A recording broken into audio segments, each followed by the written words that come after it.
Pro Boxing fans here with Ben Shalom. Ben, we've just concluded the weigh-in. Fiery, man. They both got into each other's face. There's real hunger, real fire in this fight. And you could see it. You were right there. Yeah. To be honest, I'm just glad nothing crazy happened. But yeah, you can see it's intense, isn't it? There's something extra now because I think both fighters felt like the other one crossed the line. I think they both crossed the line, if I'm honest. And but you saw that today. They're both ready. But they're both professionals. Look at them, both coming in at 11.5, bang on weight, ready to go. Done everything they could have. Eubank Jr talks about the 50%. It's been 100%, believe me. And Liam Smith has a great camp as well, and he's very confident. And it's the fight that we got excited about. If you think we were excited when the fight was made, everyone was talking about how good a fight this was. Yes, we've had the antics. Yes, we got everything else. But ultimately, what we were looking forward to is them fighting, and we get to see that on Saturday night. And I can't wait. Like I said before, Chris must be fantastic to have on a show like this because he self-promotes. He's on Instagram, so winding up Liam Smith. He's put a billboard up. It must be easy work for you guys when you got Chris on your shows. Yeah, he knows what he's doing. He's an ultimate showman, just like his dad. Yeah, exactly. And yeah, he knows what he's doing. He plays the game very well. But also, I think actually I've never seen Eubank Jr rattled, and I genuinely think perhaps he was yesterday, and I think that's why it went so low and it got so personal. And look, they both know how important this fight is in their career, and Eubank Jr is still searching for that world title, those big nights, and he knows he has to beat Liam Smith, and he's played the game, he's had the antics, he said the 50%, but ultimately he knows this is a fight. This is a fight that can go either way, and he'll be doing everything on Saturday night to make sure he wins. Obviously for Liam, it's a big fight because if he loses from here, it seems like there isn't many more fights. I know he only wants meaningful fights at this point of his career. For Chris, there's always that Conor Benn fight to sort of lay back on if he does lose. But yeah, you're in Liam's corner. Liam's your fighter. If Liam does win, where can he go from here? I think he's already speaking to me about that. That's how confident he is. He's talking about May. He's talking about September. When I say it's a must-win, it's a must-win to stay at this level with world championship ambitions, elite level for both guys. I think at 33, 34, I don't like saying it because you want fighters to get in there and lose and come again, and that's what we want boxing to get to. But I think for those two at this level, it's a must-win. I think Liam will stay at middleweight if he wins this fight, and I think he'll have some massive nights ahead. And look, there's plenty of obvious fights, but ultimately there's no point talking about them until we get through Saturday night. But for both guys, there's big fights in risk. Yes, you talk about the Conor Benn fight and whether that will always be there, but I'm talking about top level boxing. I think Eubank Jr loses on Saturday night.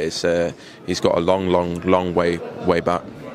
In regards to Eubank pushing forward, and if it does happen with the Conor Benn fight, I just want to ask your opinion because a lot of people are talking about this right now. There's a statement to come out from Conor.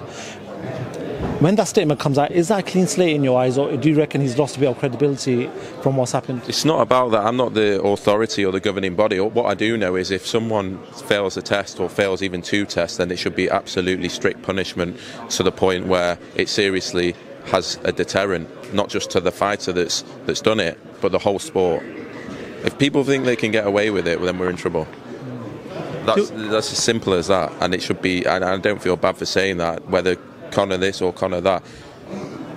It should be absolutely zero tolerance. If there's any sport where it should be zero tolerance, it's boxing. It's a bit of a car crash, the fact that, and there's clearly a flaw in the system, the fact that it's not already been dealt with.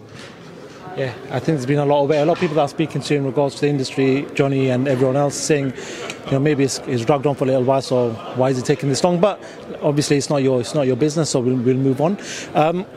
Do you want to talk about heavyweights? You've got obviously Fraser Clark on here. I do want to talk about the main guys and how you're going to eventually push your guys up there. But first of all, I want to talk about Tyson Fury. I know he's not one of your fighters, but he's the biggest man in the sport right now. Talk to me about Tyson Fury against Oleksandr Usyk. It looks like it might be happening at some point in Saudi Arabia. How does that fight play out in your eyes? Be a boxing fan for me. I think, though, it's a fight we all want to see. I think it's hard to imagine either of them coming up against a guy that is going to outbox him. I think it'll be a very even fight, but I think ultimately Tyson Fury is 6'7", and I know it's simplistic, but they're both very, very good boxers. But Tyson Fury is a monster, and he's tall and he's rangy and he moves like a middleweight. I find that hard to look past. He loves Manchester as well. You're a Manchester boy, so there's got to be something there, some sentiment there, right? Yeah, I like Tyson, and obviously, even as a Brit, I'd want him to win that fight. I'd love him. I think all the British heavyweights I like, and Tyson's right up there. And yeah, I think just from a boxing perspective, unbelievable fight. But I just fail to see how. Look, I might look stupid after this. I can't see Tyson Fury losing to Oleksandr Usyk because of the size and the fact that he's not a slow heavyweight. Then the question that I've got to ask you is, obviously every time Tyson Fury's name gets mentioned, Anthony Joshua's name is mentioned. Not long ago he was part of the Sky sort of deal and he was fighting for Sky. Question that I'm asking everyone right now, do you think in your eyes Anthony Joshua can become world champion again?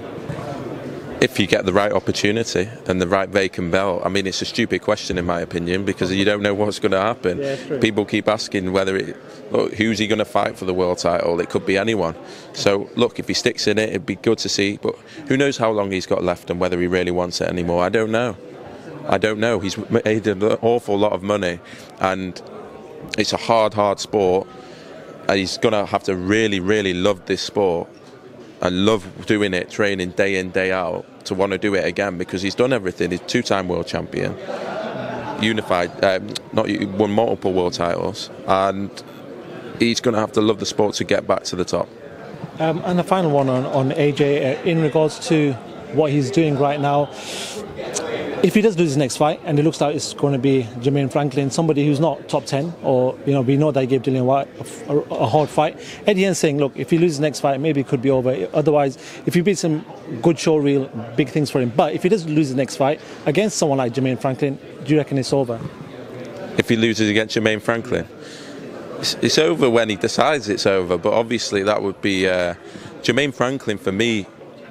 Shocked a lot of people, but whether it was Dillian Whyte not at his best, or whether it was Jermaine Franklin being a half decent heavyweight, I don't know. But obviously it'd be tough to come back from a loss to Franklin. But again, I just don't know, and I would love it if he does. But look, to compete at the top level of the heavyweight division, it's all in, and it's everything, and you've got guys hungrier than ever to do what Anthony Joshua has already done. So I don't know. It's let's see. It's hard to comment on someone's career. It's good to see him back in the ring, and I think that'll be the real test.